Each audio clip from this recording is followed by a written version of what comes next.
The global economy in 2025 is facing some headwinds due to ongoing tariff uncertainties and softer leading economic indicators, suggesting slower growth ahead. The US economy is currently holding up well, partially helped by rush demand ahead of tariffs. Businesses are cautious about spending because of policy unpredictability, and the labor market is steady but showing signs of cooling.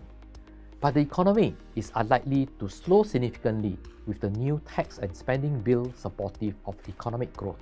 Over in Europe, the first quarter saw a boost from tariff-driven demand and lower interest rates, but things look shakier ahead.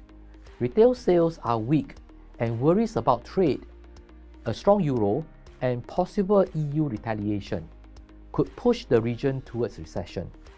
China's economy is growing steadily, with exports benefiting from front-loading and the tariff truce.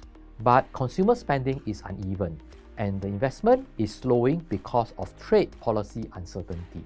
Inflation is generally easing globally except in the US, where tariffs have pushed prices up. Central banks outside the US are easing monetary policy due to weaker demand and currency gains, but the Federal Reserve is cautious, wanting to avoid overreacting to temporary price jumps. The ECB is expected to cut rates further to support growth, while Japan continues its monetary normalization despite concerns about yen strength. China still has plenty of room to ease policy if needed.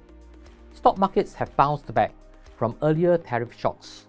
We are cautious on US stocks as US companies may face margin pressure as they struggle to pass on tariff costs.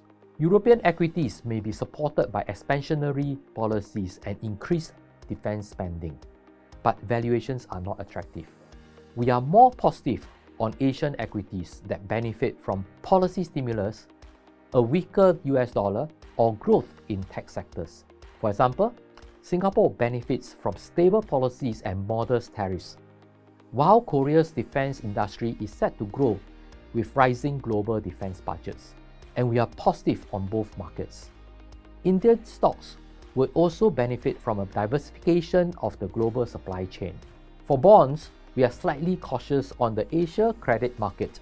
The credit spread components of credit bonds are trading near historical tight levels, but all-in bond yields remains attractive.